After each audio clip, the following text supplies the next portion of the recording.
2 years ago, and I've struggled ever when Dad died.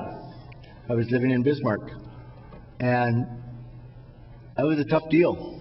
And I went back to Bismarck and never really got into drinking much. Being a hillbilly, all them town kids were doing their thing, and we just snowmobiled. Jeff Solon and Larry Krogan and I, Larry Rowland, we were on our snowmobiles and, you know, crashing into trees and running trap lines down at the shop, fixing up our old trucks. And so I never really got it. I never knew much about drinking, and I toured with Up With People for a year.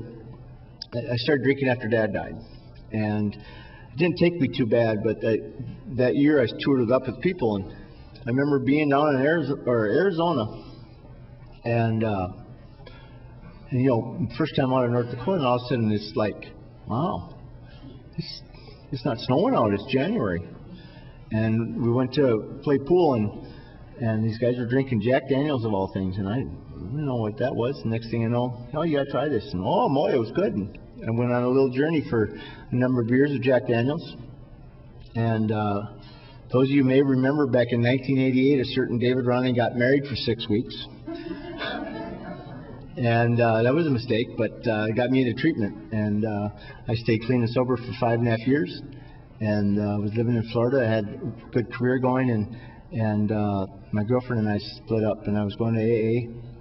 And Bonnie, it just wasn't happening. And I was supposed to go to a noon AA meeting, and she had some rum under the sink, and I just said, and so for 9 years, I struggled once again with drinking.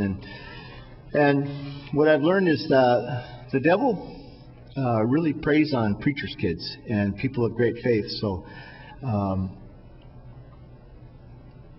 I've had 15 treatment centers my whole life, and 2 years ago, I moved down to Iowa from a treatment center and a halfway house. I thought, well, this would be a good place to start over.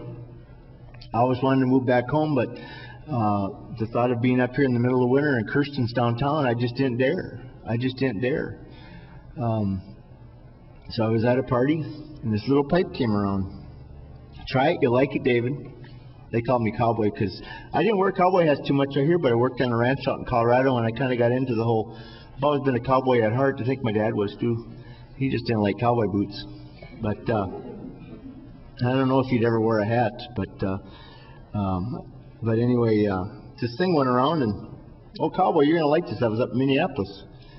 And it was a meth pipe. I didn't know what it was. A little pipe. It looked kind of cute. And put a flame on it, and all this little smoke come around. And it was fascinating. And I took a hit of it, and I was like, holy smokes! And it's a very addictive, powerful drug. And from one hit, within a month, I was an IV drug user. And for a while, I had about $150, $200 a habit. And I moved up to Minneapolis, living in it wasn't a drug house, but there was drugs there. It was a nice house. But I picked up HIV. And here I am, little David Ronning, used to sing in the Lakeside Christian Center, playing guitar at 40 below in the chapel, disappearing on Mom for 10 days. She didn't know where I was. And lying and cheating, and I think the worst thing that I did was that's family business. We'll keep it family. But I was gone for 10 days, and they call it a run when you're up for 10 days. It's a 10-day run. And I was up for 10 days, maybe had a couple of little winks of sleep, didn't eat. I came back to Iowa. I still had my house, and was I working? Did I still have my job? Yeah, I think so, because I told my employer that I was HIV positive. I thought, well, if I get cut, he gets cut. You know, it's not a good deal. I didn't know much about it, and then he terminated me, which was not right to do, but had a string of bad luck. And that set me off the edge, losing my job. And I got my needles out, and next thing I know, I'm in bed, and I'm not in a good way. And I just hear this voice, and I remember kind of just like I was shaking, and underneath 4 quilts, and the voice said, "David, call your mother."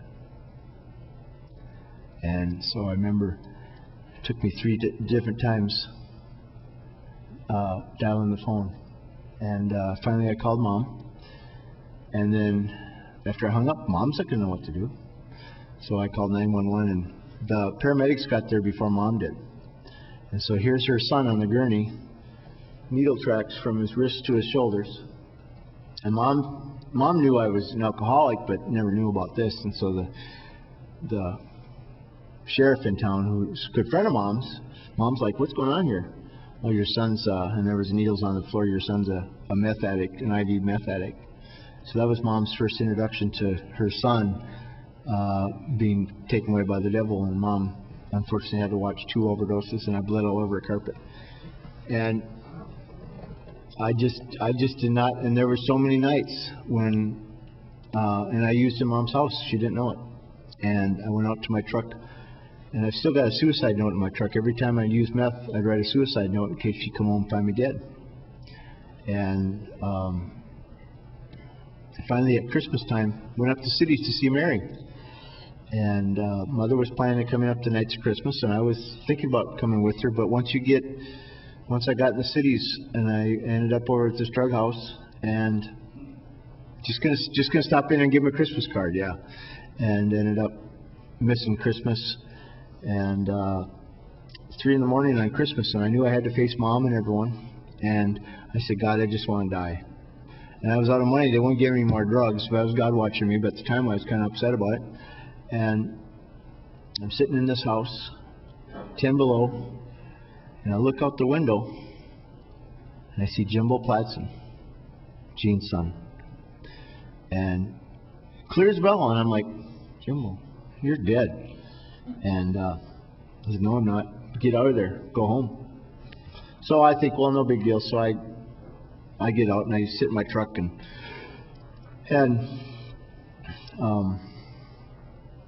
I just wanted to die. I didn't want to face mom, so I ended up over at Mary's house. And you weren't welcome there at the time? No. And I stood up outside of Mary's house.